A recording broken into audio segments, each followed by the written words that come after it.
is crashing us into a new era where all data about us can be shared, copied, linked to, referenced, and archived with unparalleled speed and scope, particularly data from a long time ago which is no longer relevant. Information can be distorted, taken out of context, be outdated but still presented as true, and therefore give false illusions about what people want to express about themselves and what they represent. Even information that was accurate in the past now has the massive capacity to harm people's lives. This is particularly important debate given that all of our lives now central around online spaces, whether it's employment prospects, whether it's social networks. Your online presence massively impacts your life now in a way that it didn't previously before, which makes this right specifically important. I'm going to do 3 things in my speech. First of all, break down which principles underpin the right to be forgotten and why we should care about them. Secondly, looking at why the internet is a uniquely coercive space such that individuals should be allowed to remove content online. And thirdly, looking at why the internet uniquely exacerbates the effects of content which is online such that individuals should be protected from these harms. First of all, let's outline what we're talking about here with the definition. So, by the right to be forgotten, we're largely defending the status quo in EU law and Argentinian law, where you can apply to have information removed if it is deemed outdated or no longer relevant. In order to do this, you have to prove to some kind of commission that's going to be set up that this info is no longer relevant. So, for example, pointing to change in behavior, change in patterns of behavior over time, showing that that information is no longer a reflection of your moral character or of you, such that it should not be represented. This can be done through changes in behavior or long-term track record. So if a while ago you said incredibly homophobic things online, but you've now been actively supporting LGBT plus causes, or you've had a decade where you've not been singing this kind of language, these are reliable factors which a panel could decide reasonably indicate that you no longer express those opinions or those behaviors, and such it should be removed. In the case of criminal convictions, largely we defend matching the status quo rules on legal jurisdictions or statute of limitations. So if you have a statute of limitation where your criminal conviction expires, it's no longer on your record, that's the point at which it's legitimate to be removed from online spaces. Otherwise, though, it could well be deemed relevant to your character and for the social good, and that's the basis on which this panel will decide. So let's go into looking at what principles underline the right to be forgotten and why we should care about them. The first massively important one is consent. Consent, for these kind of things which have a massive impact on your life, must be active and ongoing. The reason for this is the decisions you make in the past are often based on a frame of references which can change over time, particularly with the change in information about what kind of your aspirations are or what internet safety is. Change in perspective and change in information means that you consent to different things at different points in your life. This is massively important given that we are terrible at educating people about internet safety. There are structural reasons for this. For example, developments in the internet moving so fast that you can't properly keep people up with the dangers and how they should behave online. But the impact of this is that therefore we have a duty of care to people to protect them from harms, that they put on themselves, but by not consenting to something, and therefore they should be able to withdraw that consent at any point if it impacts them. The second principle you should care about is freedom of expression, because freedom of expression is only valuable if you can control what is being expressed. So what I express now and what actions and speech I put online is always going to be credited out by things I did in the past which I no longer agree with. I no longer have any agency or autonomy or control over my own narrative, and that's something which is always going to be credited out, particularly given, based on sensationalism and scandal, which social media companies particularly like to promote, the bad things I've done in my past are very likely to crowd out things that you want to change in the future if you want to spin it in a more positive direction, which means you're always limited in the way that you can be represented and you can be express yourself online, because you're always credited out by the past, which is a harm. The third thing you should care about is proportionality of justice, because a lot of the time procedures like the criminal justice system exist for a reason, to ascribe punishments which are proportional and reasonable to what you've done. So the point where you have been prescribed a sentence by the criminal justice system and then that expires, the statute of limitations is gone, it's wiped off your criminal record, it's incredibly disproportionate for the internet to continue to punish you perpetually, particularly given there's no way to restrict the scope of what happens on social media or online in terms of the information being accessed by lots and lots of people, which can keep imposing harms on you again and again and again, well after you've finished your prescribed sentence. That's something which isn't proportional, that's something which isn't applied fairly, that's something which individuals never have the capacity to defend against, because they're consistently being represented by the worst version of themselves, because that's what is attractive and most interesting to people in online spaces. That's where you should care about proportionality, and this information massively violates that. Let's move on to the second point, which is why the internet is a uniquely coercive space such that you should be able to remove content which is put online. A couple of levels to this. First of all, online spaces are spaces of intense duress or pressurized situations with which you're saying things that you don't necessarily mean or consider in that moment. Lots of reasons for this, such as the speed that online discussions happen now means that you don't have the capacity to rationally consider every single thing you say, but still take part in discourse, which means often you're coerced into saying things which you might not necessarily have thought about, or if you'd had a lot of time to consider it in a very rational, constructive way, but instead you're pushed into that, particularly given the intensity of online discussion. So like things are much more aggressive online because people have the capacity to be much more aggressive and upfront when they're behind a screen as opposed to in real life and face to face. Particularly given there's a toxic culture about keeping off a facade because your whole identity construction happens online. All these factors mean that you're under an incredible amount of duress when you're able to put content online in a lot of situations, which means that is coercive and not something which you should then be bound to at the point where you've put something online and you're stuck with it forever and it can always represent you. The second level to this is that what you put online is massively context dependent because your online presence is always cultivated based on which group you're existing in, whether that's different social spaces or different like employment networks or different like age networks or different like groupings which you have networks in. The fact that you behave differently and the barrier for what is appropriate and acceptable and encouraged differs on different social contexts means that when you say something in one context and then you change your perspective or you change your social grouping, you're still bound because the material that you've already produced, you're still bound to being represented by that. That's incredibly coercive given that the norms of what's around you on the internet shapes what you say, and therefore for it to be taken out of context later on means that it doesn't properly represent you if you are forced into saying that. Thirdly, the reason the internet is explicitly coercive is that you just can't exist now without being on the internet because all of like discussions and important things happen there such that our lives are centralized around online communication. That means you can't meaningfully opt out of internet communication, which means if you're coerced into saying specific things when you're there because you couldn't opt out of it in the first place, that's not a harm which we should impose on you by being bound to the things that you're saying.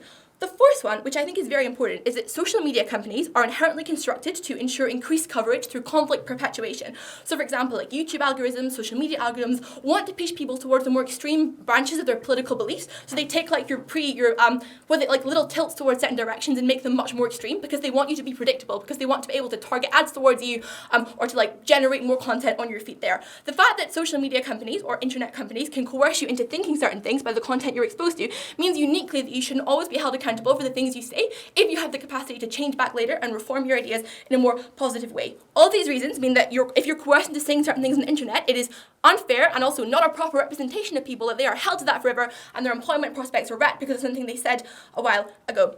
Lastly, thirdly, why the internet uniquely exacerbates the effects of content online.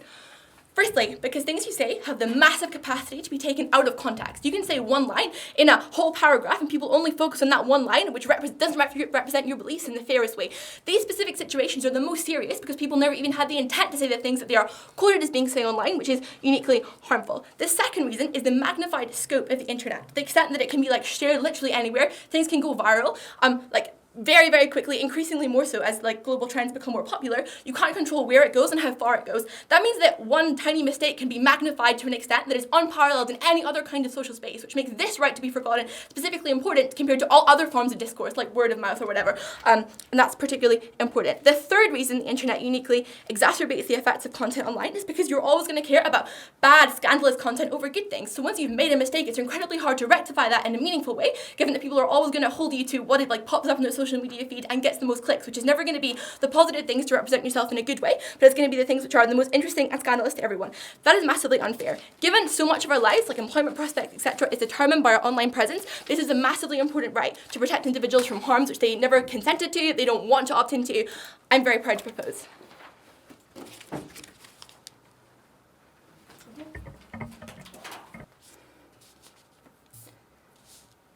Panel, the great thing about the internet is that it is all accessible and it allows complete freedom of speech. While it's true, like many other principles and many other outlets, people will tend to exploit that freedom, does not necessarily mean it is a basis for you to take away all of that freedom. Instead, we propose to you that there are many other things that exist in status quo that would regulate the ways in which people would behave to ensure that it doesn't come at the expense of other people's freedom of expression or freedom of speech. In my speech, what I'm going to do is talk about two things. Number one, do we leave people vulnerable and defenseless? Secondly, why we think that this right to being forgotten is essentially harmful. All my rebuttals are integrated within primarily question number one. So do we leave people vulnerable and defenseless? I don't think so, because in status quo, if something presents itself to be slanderous, defamatory, misrepresentative to the extent that it does create material damages, you can file lawsuits such as defamation or slander. And the great thing about the internet is that anyone can write a response, right? If there's an article about you that you disagree with, you have a right to respond, and it's quite free and super accessible for you to respond. The fact that you can write and publish yourself. yourself. The fact that you can get others to write about you. The internet is cheap. There are cheap data plans, cheap phone packages, free Wi-Fi, free blogging platforms, vlogs, YouTubes, many independent companies that are willing to write a story about you, even if you're a person without capital, given the fact that these days there's a common trend of companies being seen as good and woke, the point at which they're willing to defend those that are perceived as defenseless and vulnerable. So the idea that these people have no other outlets in order to defend themselves is simply untrue. And in fact, it's not just about publishing that article in a vacuum, the fact that it's so easy for you to spread it wide as well because you can share it. What Prime Minister told you was that you can share these sort of articles or videos or whatever it is, and that being a bad thing. That's not necessarily true. Given the fact that there are regulations that exist outside of the internet to get the person behind publishing that video to actually stop it, the great thing about you having that access to freedom on the internet means that you have every right to respond equally, if not more. Thirdly, I think that even if it's something as unacceptable and horrible as revenge porn, we posit to you that there are other laws that make it illegal for you to post naked videos or pictures of an individual without consent, or the fact that that consent ought to be withdrawn when it's something so intimate and personal such as your sexual relations with somebody else. The fact that somebody was taping you, that in and of itself can be a crime that does not necessarily constitute you needing to have the right to be forgotten exist within status quo. In fact, lastly, we would posit to you that in their world, they're the ones that end up giving power to those that are already powerful and end up leaving those that are vulnerable more defenseless than they otherwise would have been. Why is that the case? Second question, why we think that this is harmful. Firstly, I think that it does take away the freedom of expression. Proposition says that you should have the autonomy to be able to dictate what sort of truths that are being told about you out there on the internet. And we agree. However, in our world, can you defend yourself when somebody writes something bad about you? Yes. In your world, it always will come at the expense of silencing someone else, even if there is no actual damage behind it, other than the fact that you don't like it. There needs to be a balance of rights here. We think that we do protect some of those people that Proposition was worried about, but in return, does Proposition ever care about any of the individuals out there that have a right to freedom of expression? I don't think so. Because notice that Proposition never truly characterizes to you how does one actually apply for the right to be forgotten, right? Which is like really weird because if it's a right, I'm not sure why you have to apply for it. But given the fact that you need to, I think that what happens right now is that you fill in a form and you send it to a lot of these search engines. And right now, as it is, I think there are thousands that exist within the Google sphere. Google doesn't pay attention to all of it equally. In fact, if you want to expedite your process, that's when you can actually lodge a actual lawsuit with regards to the rights to be forgotten, just so that you get more of the attention of Google, so that Google prioritizes your case above everyone else's. This means that it is more likely that you are going to protect the freedom of expression of those that are already in powerful positions, who actually do have capital, that have sway, whether it's by money for you to be able to hire the best lawyers, whether it's money to mean that you can drag on those cases to make sure that Google will eventually give in to you, or that courts will eventually give in to you, because the longer you draw out a case, it means that there's worse off reputation for Google, and Google already as it is doesn't have a fantastic reputation, doesn't need this on their dirty hands. So I'm not sure why is that in their world it actually means that they're protecting the freedom of expression of those who actually need the freedoms of expressions to be protected now, given the fact that a lot of people who have capital already are likely to have a lot of their freedoms protected via other means in status quo. Secondly, why I think that in the absence of the rights to be forgotten, you are more likely to get accountability. Now, as it is, the sort of things that people would apply for the rights to be forgotten, notice that it oftentimes would not be defamatory things, would not be slanderous things, because those are things that you can already kind of get rid of via other means. But it's often things like just an article that may be irrelevant now, but the point at which it was published, it was very much relevant, and it makes part and parcel of the history of the person that you are today, or it shapes the sort of structures and procedures and laws that we see today, or the social norms that we see today, or the sort of things that we actually notice trends of people that are in power used to have a history in, right? Although these people today may see those sort of news or sort of articles as something that is completely irrelevant or outdated and hurts somewhat of their reputation in today's world, I think that that sort of history is important for you to keep an eye on these individuals, especially when they're in a position of power, because that's what holds them to accountable. If these are the type of people that oftentimes have the most access to have the right to be forgotten, means that these are the most people that we are going to get less accountability on, and that's bad, because oftentimes people with the most capital, whether that's money, networking, or status, are the people that we most need to hold accountable for, because they have other means of kind of swerving any accountability from that. Lastly, why we think that this whitewashes history. I think that when you delete your sort of story that exists online, the truth is you're going to affect and delete and taint some truth of somebody else. What does this mean?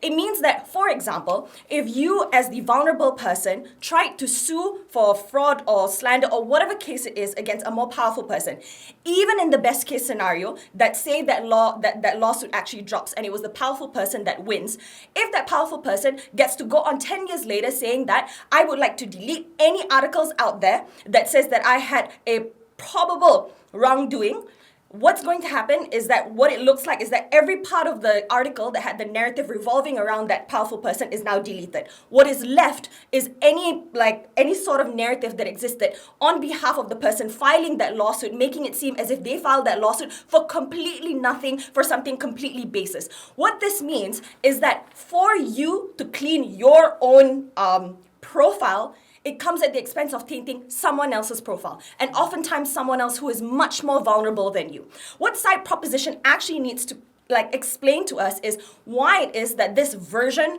of narrative that exists out there cannot be served by any other laws or regulations that exist outside that in status quo, like defamation or slander, or why it is that oftentimes these sort of procedures or this sort of right is something that is very accessible to individuals that do not hold capital, and why it is that in the very best case scenario that this rights for you to protect this person's right to be forgotten would not come at the expense of someone else's history, someone else's truth, and someone else's freedom of expression. Those are the questions that side proposition needs to answer in order to win this debate. Thank you.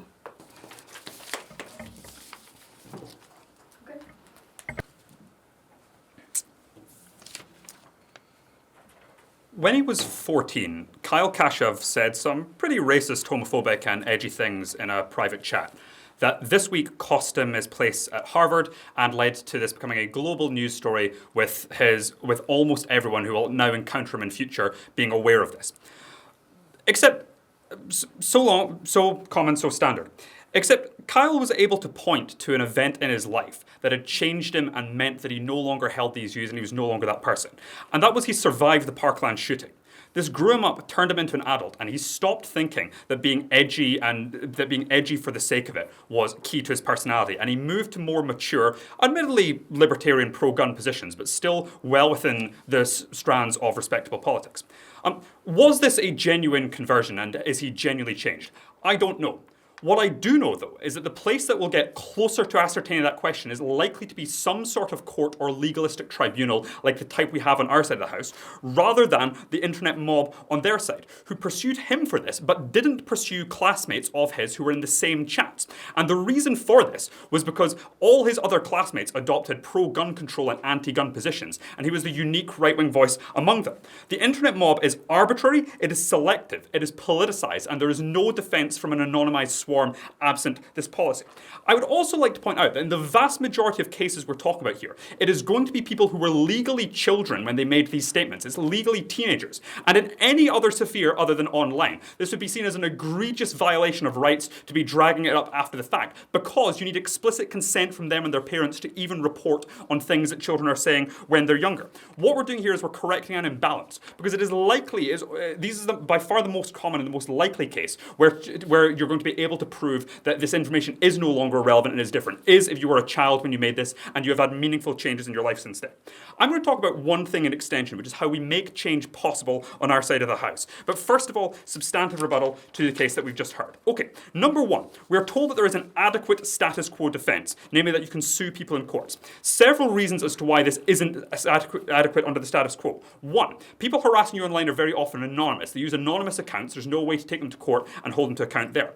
Two, Two, very often they operate outside of other jurisdictions. That is to say, if you live in the UK and someone is slandering you from the United States, where there are much, much higher barriers as to what constitutes slander, and because you might often lack the money to pursue them to other jurisdictions, let alone before we go into countries without extradition agreements with each other, it's meaningfully impossible to hold them to account. But thirdly, because the way online swarms, online harassment works, is just suggesting stuff. Like, there's nothing actually slanderous in sharing a screenshot. This is precisely the problem, because the screenshot is real. The screenshot is something that was said. So you have no legal basis for suing them at all in the first place. So then Amir says, well, no, it's fine, because you can write people to defend you. But the point is, this is asymmetric. Like, loads and loads of people have written sympathetic articles for Kashev. But the problem is, these haven't removed the harm, right? These haven't given him back his Harvard place. And crucially, I'd point out, like, relying on the mob to then turn and defend you is likely to be only working in the interest of those who are sympathetic to the mob, which overwhelmingly will track, power, privilege, and what's seen as acceptable. Likely to be something that disproportionately punishes ethnic minority students, but also people who adopt political positions that are sympathetic to any given mob that is attacking you. And given there are a multiplicity of mobs on the internet, there's always going to be someone there to attack anyone for expressing any particular provision. So these aren't adequate defenses under the status quo. Like, Amir then says, well, no, it's fine because it's non-defamatory. But exactly, this is the gap we're talking about that Kira tells you exists, and we're given no reason to believe doesn't. Like, the fact that if it is a legitimate part of history, it would be impossible, and was still relevant to be the person you are today, it would be impossible to prove that this information has changed or no longer relevant. That is to say, for people who are involved in, say, the Ferguson riots or in the alt-right movement at the moment as adults, it would be virtually impossible for these people to meet the acceptable legal standard unless they were able to exhibit genuine conversion and genuine change and able to point to evidence of that having happened and evidence of their behaviour having changed, in which case we think they deserve the second chance rather than to be persecuted forever for something they did earlier on in their life. Secondly, Amira says, well, this isn't adequate defence for revenge porn. We agree, this is why we didn't include this in the policy. But I would point out a lot of the most insidious harassment of women doesn't go as far as revenge porn. It can look, for example, like Zoe Quinn having evidence of an affair she'd had with a newspaper editor who was reviewing one of her games 10 years previously. And this being dragged up in the Gamergate controversy to be used as justification to harass her and justification to further attack her. That's something that's permissible on their side of the house because there's no defence mechanism Zoe has. And sure, people can write articles saying that this is no longer relevant, but that doesn't stop the mob from pursuing her in the first place once the thing is activated. Thirdly, it says the defence requires the silencing of others even if there is no damage. It's extremely unclear to me why, right? Because if there was damage to others, it would be impossible to prove this is irrelevant or not the case. Amir then says, well, no, look, if there's a probable wrongdoing, I'd point out if there's a probable wrongdoing, you probably aren't going to be able to meet the standard in court of saying this happened. Then it will, make the accuser or make whoever else is involved look bad. But again, I'd point out this is unlikely to be true. If we're simply redacting names from articles, it doesn't necessarily make it look like the person making complaints or the person making criticisms is unfounded. But secondly, as this policy is expanded and becomes normalised, more and more people will choose to forget things that happened in the past. It's not going to look particularly weird and it's not going to look particularly bad that some people, were involved in an altercation in which half of the article is then deleted. So why do we apply this? It's simple. We want to balance the rights. We think we get closer to balancing this than in saying there can never be a case where it's acceptable to be forgotten. We think in some cases we think courts are the better way to make this, rather than trusting Facebook, Google, or Tencent to rule correctly. Amira says, well, this is a problem with the wealthy and powerful. No. There's far more of a problem with the wealthy, powerful, and privileged on their side of the house, with people who, when Facebook, Tencent, or Google notice that they might need a sympathetic regulator in future, they're far more likely to wipe out the details of their son than they are to wipe out someone else who lack those political convictions. Are rich people going to be able to make better use of court proceedings? Sure, this is a problem with all court proceedings, but at least on our side of the house, some working class people, some poorer people are able to access this, whereas on their side of the house, there is no ability for them to do so whatsoever. We get closer to solving this problem than they do. So why is it that we make some sort of systemic change possible on our side of the house? There's three reasons for this. Firstly, because on our side of the house, you can have some redemption versus you can't on theirs. So the point is, there is no reason to try. There is no reason for all of the 14-year-olds who are saying edgy things in chat rooms, which I would point out is a majority of the human population, to ever try and change their name, because they know that once they've said it and it goes out there, they realise growing up, well, that's me. If anyone ever digs up those chats, I'm done for. Whereas on our side of the house, they have a clear path out. They can try and demonstrate that they've changed. This gives them an incentive to do things. Like, for example, if you have been using homophobic slurs in an online chat room, you could, for example, donate to LGBT LGBT organizations, or take part in pride marches, or like act politically or vote in favor of LGBT organizations to demonstrate that you've changed. So we get more people doing good things on our side of the house. But secondly, on their side of the house, they double down. If you are Kyle Kashuv and you want a career in politics, there's no possibility of redemption. There's no possibility of saying you're sorry or admitting you've changed or doing something wrong, because the past can always be dragged up because you're committed to dumb stuff you said when you were 14. That means your only alternative is to double down on those things, is to adopt and embrace that as your political position, is to appeal to people who won't care about that, is to minimize it and play it down as just locker room talk and as just lads banter. So it makes people more extreme on their side of the house. They get more Milos, they get more Trumps, they get more norms of this.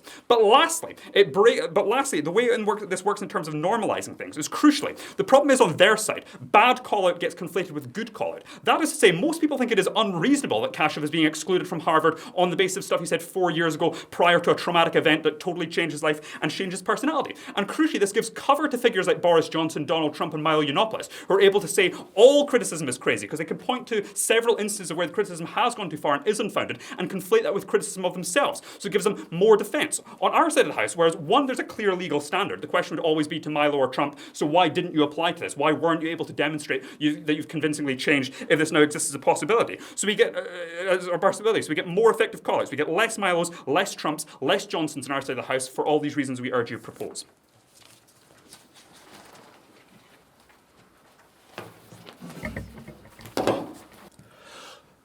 What I think is so interesting about the government team's case today is that they've decided to make their entire debate around the principle of consent, right? As Amir's already pointed out, I think it's interesting that they're hinging on many of their arguments on this principle by having there be conditions associated with it. I'll talk a little bit more about that, but I'd also like to highlight the importance and the ways in which consent as a principle actually act against their case, because their case ultimately comes down against, one, the consent of the majority, and two, the consent of the most marginalized and most vulnerable people in the affected situations, right? We're gonna start off with a couple rebuttals, integrated, talking about consent, before we move into why this is ultimately going to empower the rich and powerful to be more rich and powerful, right? They talk to us about a couple things in today's debate. First of all, they talk about how the public sensationalizes problems and makes it impossible to forget things, right? I think this is just patently not true, right? When I think about all of these scandals that we have read about in the news recently, right, I might remember the ideas of the scandals of what happened, but the names of those affected individuals are not important to me in my personal life. And the majority of people, once they read those, they forget about it and it goes away, right? But I think that what's ultimately important is that you associate more importance when you read the name of an affected individual in a scandal like this, when they are rich and powerful versus when they were a normal individual, right? Because we do sensationalize and idolize these individuals within society, which is why they are actually uniquely held accountable by the internet and by the ways in which internet backlash creates focus when the rich and powerful violate certain things, right? I'd also like to highlight, but I'd also like to talk about one thing here, is that when they want to talk about the principle of consent, they're talking about this idea that you need to provide ongoing consent in order to make informed decisions, right? But the majority of the people who are going to be affected by this, that is trying to take in information that has been redacted, that has been edited, means that the majority of people that we're talking about here are also no longer able to make consent. You cannot make an informed decision about when you go to work for someone, when you do research on them, because if they had gotten things redacted, you wouldn't see that when you show up in the history, right? You cannot make an informed dissent about joining a group or attending something when you try and look it up if it's been redacted, right? So we think that the majority also has a right to know what these people had gotten up to, and based on their criteria, right, I cannot give consent without having all the information before I make that decision and before I evaluate that individual, right? So the principle actually works against them here. They also want to talk about how the internet exacerbates the effects of this problem, right? One, I think it's entirely non-unique. The ways in which information can spread in contemporary society can happen through a variety of different platforms and pathways, all of which are not intrinsically tied to the internet, right? We can talk about voice recordings, we can talk about newspapers. In their case, it's almost entirely non-unique in this sense. But more importantly, I think that if they want to talk about how the internet makes things easier and easier to spread, right, at the same time, the internet is also making it easier and easier to track the individuals who are sharing these things, who are posting problematic content, right? And so at the end of the day, again, it's on balance that the internet is also enabling us to better track down these individuals, which means that they can be held accountable through mechanisms within the status quo, right? But I'd also like to highlight a super important thing. Owen has shared with us this really interesting example of when you have something dragged up 10 10 years ago that's affecting you today. But I'd like to highlight that the proposition bench here today doesn't solve any of the harms, right? All of the mechanisms that they describe to you insofar as how fast the information spreads and how many people see it means that even if it's then redacted a couple weeks or a couple months later, we have no idea how long this process would take. I assume there's a fair amount of bureaucracy involved. The damage has already been done.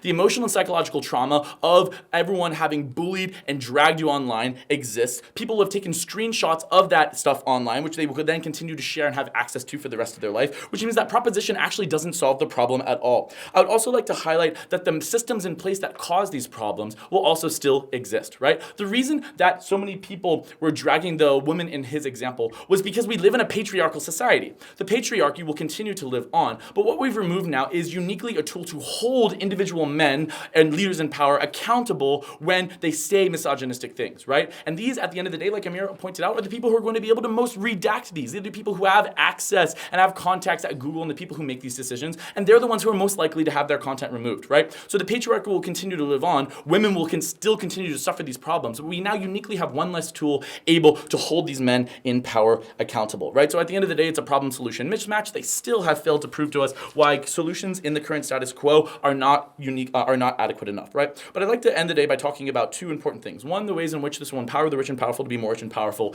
And two, how it creates false perceptions, which again contradict their own principle, right? One, as Amir discussed, who's the most likely to get approved of these requests when there are thousands and thousands of them made and Google cannot possibly process them all? Of course, nepotism and of course bureaucracy, as the proposition already acknowledged will happen, will come into play, right? So they're going to get moved to the front of the line. They're the ones whose things are going to be solved first, right? But who are these individuals, right? The individuals who have the type of influence to be able to do this are often the people who are most in power in politics, right? Which means it's impossible to know who you're truly voting for when we have a system that disproportionately favors these types of individuals from having their content redacted, which means that you cannot truly be democratically voting for them because you don't have all the information involved, right? Secondly, these are the types of people who like run companies and work as CEOs, right? So the types of workspaces that you're entering in, whether or not you want to know what the leaders of this industry think about queer individuals, what the leaders of this industry think about women, if they've had all the content redacted in the past when they made negative comments about them, you don't know what type of situation you're walking into, which means it's impossible for marginalized individuals to fully evaluate the systems that they're walking in,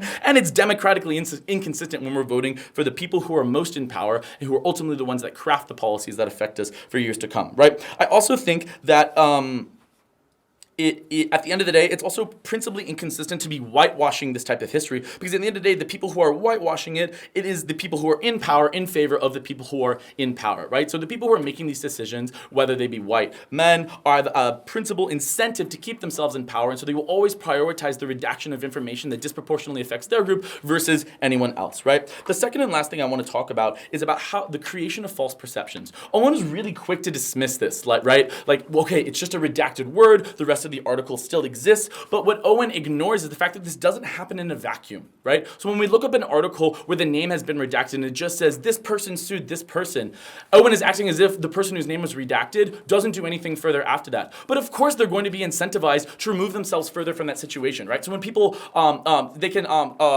So when people So when people ask them about it, or if it ever comes up again, because it was initially on the internet to begin with, right, for a period of time before it was removed, they will always remove themselves. Like, oh, I didn't really do anything, right? This woman, she was really crazy, and that's why I had to separate myself from her, right? They will create false narratives to disproportionately affect the people who are suing them, right? Which we've already established is often when we're talking about victims, the people who are most disproportionately affected to begin with, right? So if they want to prevent people from being affected in the long run by these types of things, they're not preventing the people who are suing from them dealing from the consequences of the person they tried to sue having been redacted, which is going to create a narrative where they look aggressive. It's going to create a narrative where they look crazy or irrational, which will continue to be held against them. So they're actually creating the same type of problem that they're initially trying to solve it to begin with. And at the end of the day, I think that one thing that they've also ignored is that all of the mob impacts that they've described will also be enacted on this person who is suing someone not apparent to the public with a legitimate reason, right? So all of the egregious and intense and brutal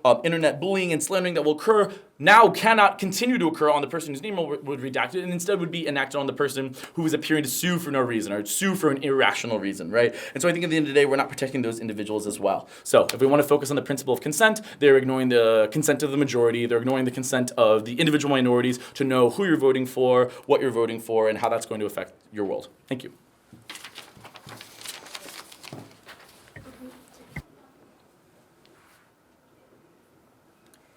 Look, I think it's important to firstly start out by noting how much of opposition is not in this debate. I think the info slide is fairly stringent on what it means to be like for things to still be relevant. I think that like Boris Johnson being racist is potentially still relevant if he's going to be Prime Minister, right? I think a lot of the stuff that was said by the previous speaker, where people in powerful positions who are employing people who may be LGBT, if they are saying anti-LGBT things, that is probably still relevant. That is not something they would be able to get rid of under this motion. I think because of that, a large amount of that case falls out of the debate. So what is in this debate? It's definitely not a lot of the things that the leader of the opposition talked about, things which are illegal like revenge porn, right? That's not in this debate because there are other laws that allow you to get rid of those things, right? I think what this debate is more about is stupid teenagers saying stupid things when they are young and having that hung over their heads for the rest of their lives because it's impossible to ever delete it. I think that's what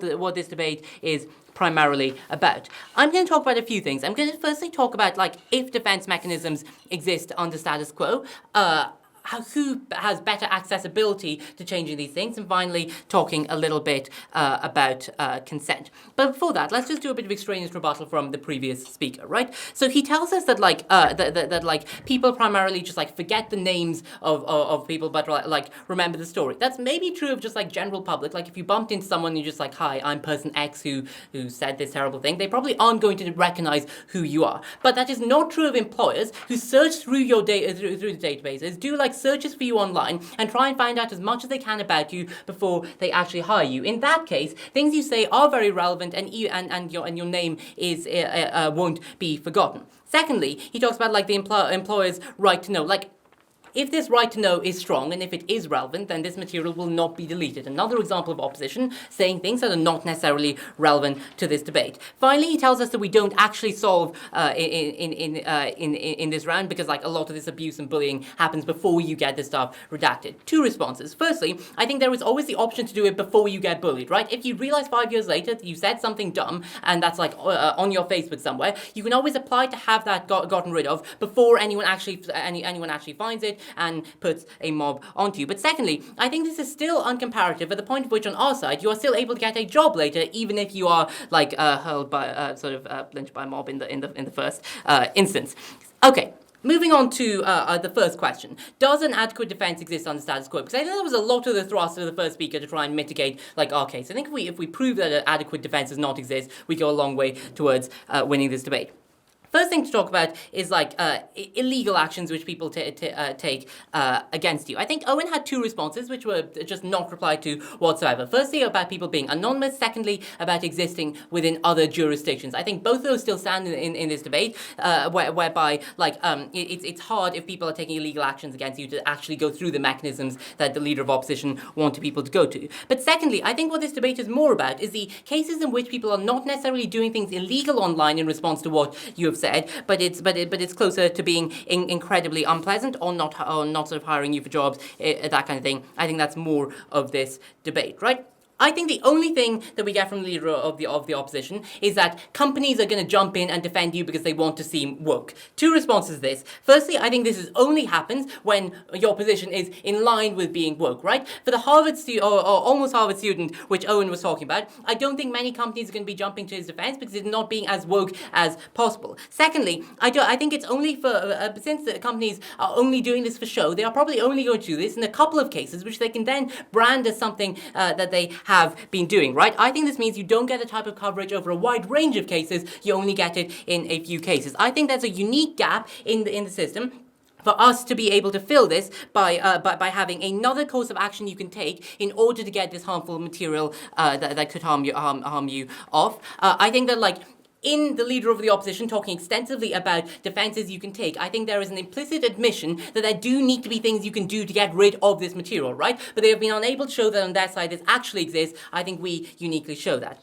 Secondly, talking about accessibility, right? Because they tell us that like only the rich will be able to apply for this. I think that is just like true of everything that of every like legal process that exists. Why are we comparatively better on our side? Well, because I think we get closer to a standardized process of some kind on our side of the house, right? That is when legal processes become cheaper, when people are used to doing a lot of this process like over and over again, when you've got like entire teams of people who are focusing exclusively on this. That's when you drive down the price and make it cheaper for other people to take part of it.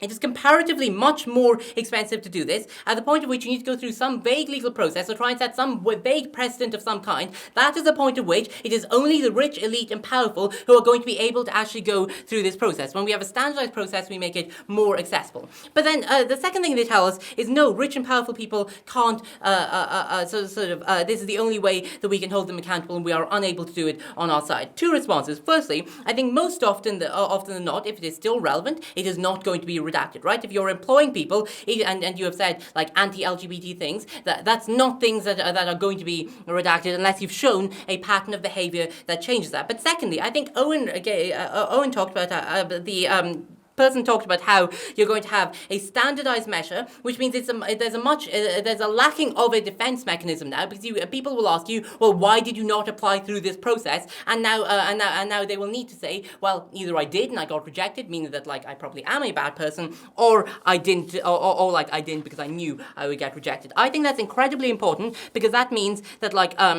this defense mechanism doesn't exist, which means that you're not only going to get rich, which means that rich and powerful are not just going to be able to get off the hook as a result of this. Why is this so important in this debate, right? Because if we can show that we have a greater accessibility for people, we absolutely do beat the status quo in which people are not able to get jobs, are not able to progress with their lives as a result of saying something in the past which is no longer relevant.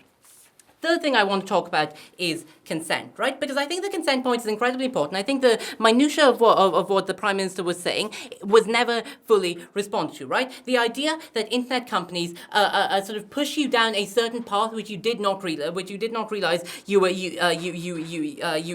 going down, because it's in their interest with the algorithms they create to push you down this path. That's something that was never responded to, but that's something where the consent is almost being taken away from you, and that companies are pushing you down this particular path. If you do, if you do end up having certain views or saying certain things as a result of that, because you are being forced to do that by a company, I think that is something that you should not be bound to, right? But secondly, I think that like the idea that when you are underage and you are not and you say something that is potentially wrong, the idea that you can never have that erased is absolutely ridiculous and something that we should not stand behind, right? In any other sphere of the law, something that you say when you are under the age of 16 or 18, depending on the country you're in, is never actually used. I think that alone is enough to win us the debate on proposition, because we should not be putting children in a position where they are held accountable for things they said in the past when they were in their formative years and when there is still time to change. That's something we uniquely solve on our side of the house. It's important to give consent to these individuals, especially as they are not actually able to show on their side. You take consent away from other people. I think the consent point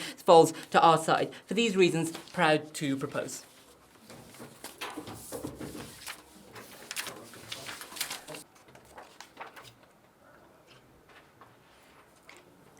So the previous speaker told you that a lot of our case is out of this debate.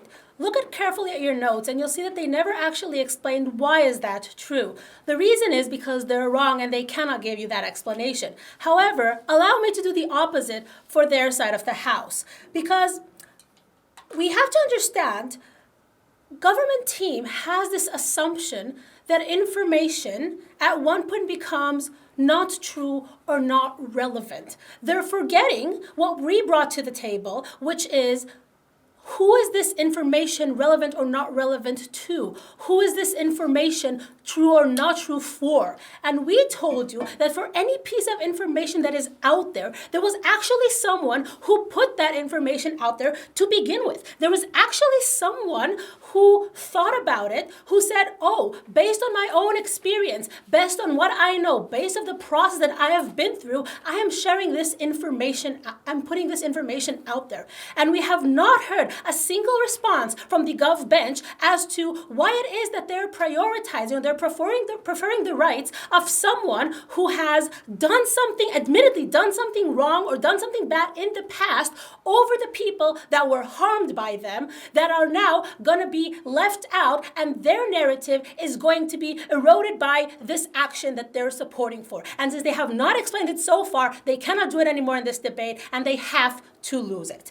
But more important point that I want to bring up, because notice, they talk so much about kids. The previous speaker explicitly said in no other sphere in the justice system or in how we manage minors do we allow their information to go out or to be shared. And on our side of the house, we can definitely stand for these things to be true and taking kids out of the debate. For example, if you are posting on Facebook when you are 13 and writing that you do not like gay people, guess what? That is illegal in and of itself, because you're not supposed to have a Facebook profile when you're 13, which means this is something that can be taken out regardless of this right or this mechanism that the Gov bench needs to defend today. We don't think we need to stand here and defend a situation where every peeps that a 13-year-old kid put online is something that haunts them for life, because that's something specific in a unique case that can be dealt with otherwise without this particular mechanism, without this type of right that they want to grant. And if you noticed, let's ask ourselves, what is this debate actually about? Because at the end of the day, in response to our argument, when we explain to you how for most people, even if there is some type of bad information, even if there is some type of, bad descriptions of you, most people are going to forget about, most people are not going to know it, most people are not going to remember, oh, you are the person that was in that article that said that they were racist, right? What we heard from the previous speaker is, yes, most people will not know it, but future employers are the ones that are going to be searching specifically for this information. Please recognize that by doing so, GovBench has conceded that the great amount of damages you're talking about, that this widespread of information, the whole world knows now how horrible you are and you're haunted for life, is actually not really true and not really realistic. But let's focus specifically on the part where your employer searched for information. This is a very narrow case, a very small case. And the reason they were able to put out two specific names is because most cases don't actually develop like that. And if all they're standing for is for two people who weren't able to get a job or who weren't able to get into this university that they want to, we come and tell you on our side of the house, maybe it's worth it compared to the amount of power that you are now giving to people who already have disproportionate amount of power in today's society. Because let's recognize that the Gov bench is extremely naive and extremely unrealistic in terms of who is actually going to have access to this tool and who is going to be able to use it. We heard from them, but when it's standardized, then but more people have access to it, more people can use the procedures. Really? Where has that ever been the case, especially when everything that has to do with internet and with media communication is in the control of right elitistic privileged people who are already have ties and connections to other sources of capital, to other sources of power, political and financial power? We don't see how this makes sense. So we need to recognize what's the balance here. Okay? The balance here is between giving the people who already have so much more power, even more power, giving people able to erase any trace of Me Too movement, for example, any complaints that have been raised, any suggestions that have been raised, they're all going to be gone on the Gov side of the house. Why? In order to support this huge mechanism and just to prevent this potential harm of one person maybe not being able to get the job of his dreams. Well, you know what? Most of us don't get to do that anyway. We're not sure what the big deal is on their side of the house to begin with. So, is there a big enough harm that should justify this? And how should we balance things? We come and told you from the opposition, from the first speaker down the bench, and we don't think that the other side properly engaged what we brought forward, is a couple of things. Number one, the fact that there is abuse of the situation has nothing to do with specifically the internet or the right to be forgotten. The fact that we have patriarchy today, that's not changing. We wish it would. We think there's a less chance that it will change on their side of the house where men with power today have more control over situations. Second thing, we told you already how most of the details, you don't actually remember them, they don't actually follow through. And lastly, we told you that there are other mechanisms to deal with this situation. Sure, maybe it's harder to take someone to court when that person is anonymous and you don't know who exactly is the one that later on shared that screenshot and so on. That doesn't mean A, you cannot sue for damages, but that also doesn't mean then you cannot continue to comment, continue to repost, continue to get your friends and family, especially if you're supposedly now converted or now you're a better person or now you no longer believe in these horrible things that were said about you in the past. You can still get them on board in a positive campaign as well, which means all the bad and all the harms that happen, in theory, can be significantly mitigated with existing mechanisms today. We think that these mechanisms are sufficient without opening the door for the severe abuse that's going to happen if we allow the existence of this so-called right to be forgotten. Because at the end of the day, A, we do not think that this is a right. We do not think that the other side has been able to prove to us that this is a right, especially when you actually need to have a mechanism and someone needs to check and evaluate,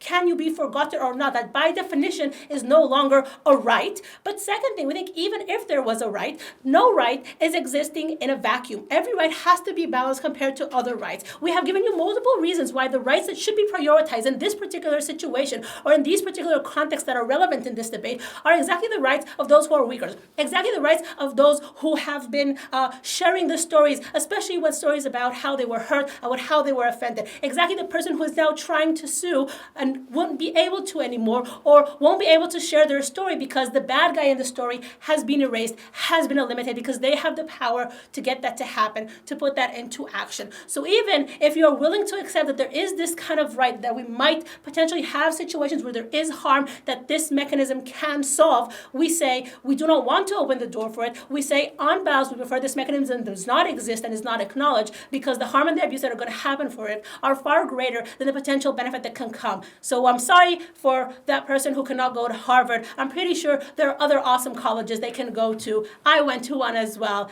They will be okay. Thank you.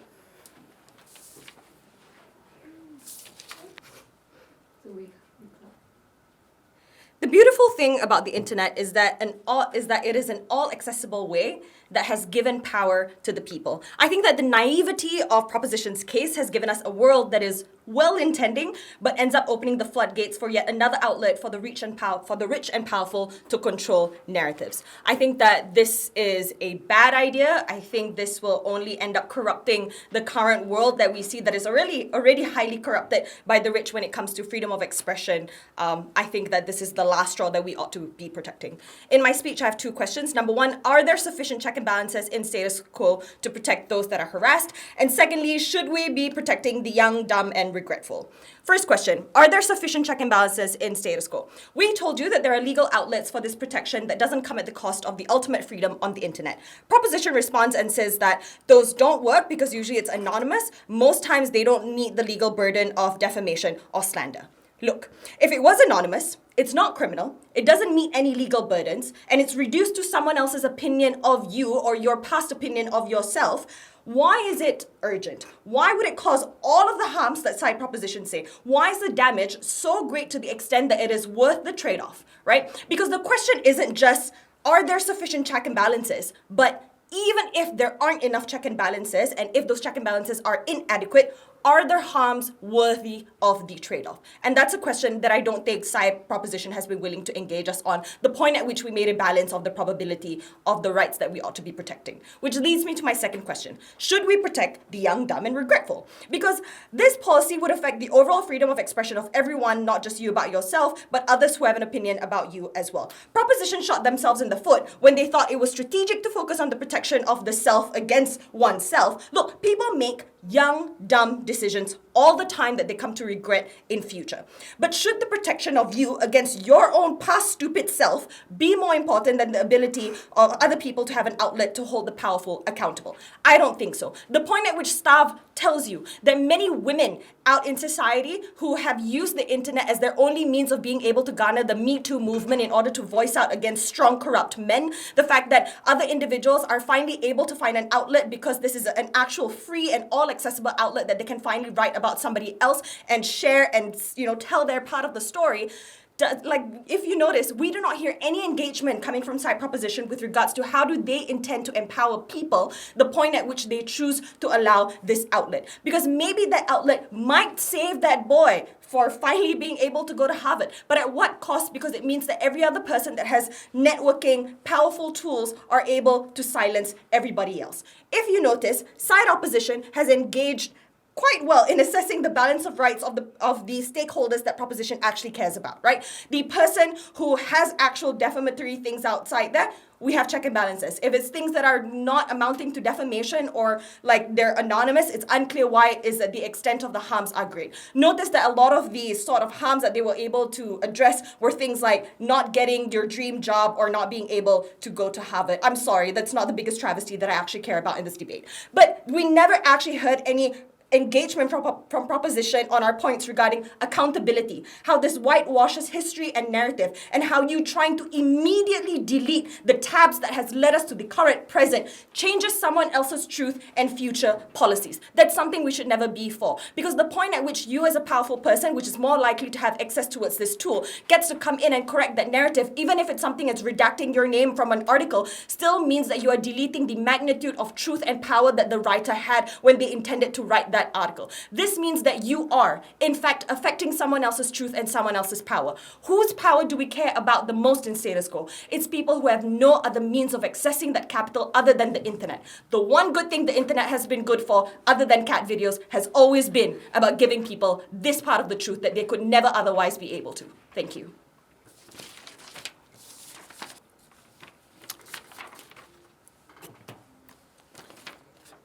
Side proposition comes to you today with a very clear problem, that there is a gap in the status quo protection of individuals' rights, where people, the vast majority of them children, say things without considering the consequences and are arbitrarily, unfairly and disproportionately punished decades after the fact by an angry mob with no defence, no protection and no way to ward this off.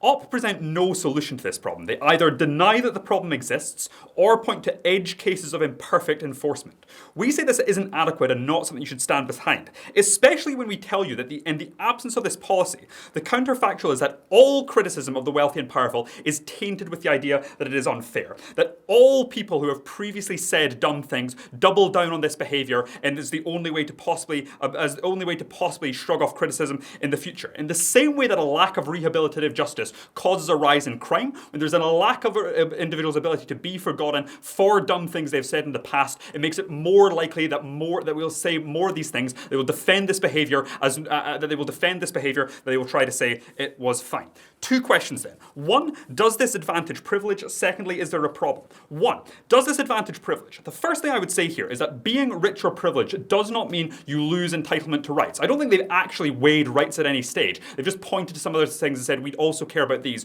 No weighing of this at all. So let's look at some of the examples. Politicians, entirely out. Why? Because this will always be relevant. This something you did as an MP 20 years ago will always be relevant to your continued conduct today because you explicitly rely on this in manifestos. We tell you this. We tell you this repeatedly, no response. Secondly, company bosses, again out. If you created a hostile LGBT environment 20 years ago and you said offensive things about immigrant employees 20 years ago, this is likely to still be relevant today if it's still the same business. Again, no response to this. In fact, with all adults, as we've told you from the beginning, it would be extraordinarily difficult to show that you have changed to the level required because you would have to point to yourself having made major changes to your behaviour and beliefs in order to do this. We think very few people would be able to hit this bar. We tell you that these people who do deserve the second chance. So does this make it easier to sue? No, because we told you that's more of a problem on prop, where the rich are always able to threaten to sue for defamation or harassment, and the poor have no access to this. At least on our side of the house, when we normalise this as a problem, poor people have more access to this and are more able to do it without it substantially increasing the ability of the rich to do so. But secondly, does it weaken the Me Too movement, which is an example we doesn't hear until the reply, probably because they've realised it was nonsense and is entirely accounted for, because all criminal behaviour would always be relevant, especially if it hasn't expired under the statute of limitations. So it doesn't weaken the Me Too movement because recognise, in order to get this forgotten, you'd either have to, one, prove that the charge was vexatious and unfounded, which if it is true is going to be impossible for the perpetrator to do, or secondly, you'd have to prove change. change. But recognize proving change means admitting that you did it in the first place. So unless these people have been caught and convicted, it couldn't even begin to do this. And if you have been caught and convicted, you'd never be able to have this expunged from your criminal record, so you'd never be able to go to this court and say that it wasn't relevant. We don't think we silence these people anymore. We think that is a red herring. So what is there a problem? Because we tell you in PM that people change, that they don't meaningfully consent to what they're saying because they're too young, because they're forced to have a Facebook account at 13 if you want to meaningfully participate in online social circles, because you're manipulated by YouTube algorithms into you like gaming videos to following alt-right content at a time at which you don't have the mental faculties or the capabilities to critically assess this and reject this. We hear no response from this, except their summary speaker conceding this and saying, well, maybe we do this policy for children. I don't know, that sounds like a fairly major concession to me when they're conceding the vast majority of examples that we're talking about. We're told in summary speech, well, no, it's absolving someone, it's changing someone else's truth, whatever that means. Because someone might say it's relevant to me. Yes, but we tell you right from the start, it should not be up to random individuals who may not be well motivated, who don't listen to reason, who don't allow you the prospect of defense to decide this. Instead, it should be decided in courts and legalistically. There are no adequate defenses because we've told you you can't sue, we've told you you can't remove this, we've told you you can't rely on the goodwill of the mob, all with no response. It is not enough to protect. They say they don't care about people losing access to Harvard. Fine, let's think of more sympathetic examples like trans people being harassed and who want to remove the fact who want to remove the fact of their existence before their transition. Crucially, the point is rights apply to all people in all circumstances. If you accept you have a right to be forgotten, this applies across all cases. They haven't shown anywhere close to enough consequential harms to show that this isn't the case. They haven't given any response to the principle. For all these reasons, we urge you to propose.